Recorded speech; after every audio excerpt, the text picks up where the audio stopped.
পঞ্চমবারের মতো রাশিয়ার প্রেসিডেন্ট নির্বাচিত হয়েছেন ভ্লাদিমির পুতিন।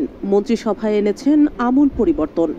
এ নিয়ে জল্পনা কল্পনার শেষ হতে না হতেই এবার চীন সফরের ঘোষণা দিয়েছেন রুশ প্রেসিডেন্ট। আর তা নিয়ে আবারও রহস্যের জাল ঘনীভূত হয়েছে বিশ্ব মিডিয়ায়।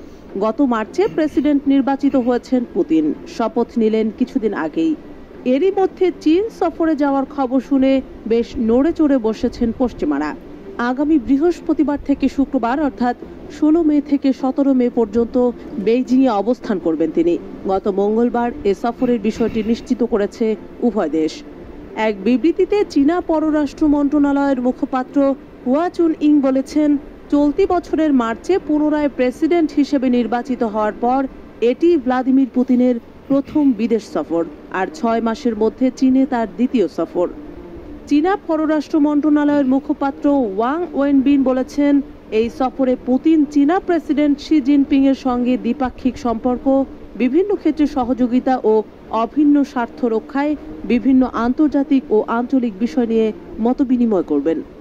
এদিকে ক্রেমলিন জানিয়েছে, দুই নেতা তাদের বিস্তৃত অংশীদারিত্ব ও কৌশলগত সহযোগিতা নিয়ে বিশদ আলোচনা করবেন। সেই সঙ্গে রুশ চীনা সহযোগিতা কিভাবে আরও বাড়ানো যায় তা খুঁজে বের করার চেষ্টার পাশাপাশি আন্তর্জাতিক ও আঞ্চলিক ইস্যু নিয়ে কথা বলবেন। আলোচনার পর তারা একটি যৌথ ঘোষণাপত্রেও সই করবেন বলে জানানো হয়েছে। দুই দেশের মধ্যে কূটনৈতিক সম্পর্কের 75 বছর উপলক্ষে আয়োজিত একটি অনুষ্ঠানে অংশ নেবেন পুতিন। পরে তিনি চীনের প্রধানমন্ত্রী লি কিয়াং এর সঙ্গে দেখা করবেন ও একটি বাণিজ্য বিনিয়োগ প্রদর্শনী দেখতে চীনের উত্তর পূর্বাঞ্চলীয় শহর হারবিনে ভ্রমণ করবেন। রুশ প্রেসিডেন্ট ভ্লাদিমির পুতিন পশ্চিমাদের কাছে ত্রাসের নাম, তাই তো তিনি কি করছেন, কোথায় যাচ্ছেন সবকিছু নিয়ে বেশ নজরে রাখে পশ্চিমা শক্তি। এ কারণে পুতিনের চীন সফরকে ভালোভাবে দেখছেন না তারা। পশ্চিমা বিশ্লেষকদের মতে, ইউক্রেনে সামরিক অভিযান শুরু করার পর থেকে যুক্তরাষ্ট্র ও তার মিত্র দেশগুলো সিরিজ নিষেধাজ্ঞা থেকে বাঁচতে চীনের উপর অনেক বেশি নির্ভরশীল হয়ে গেছে রাশিয়া।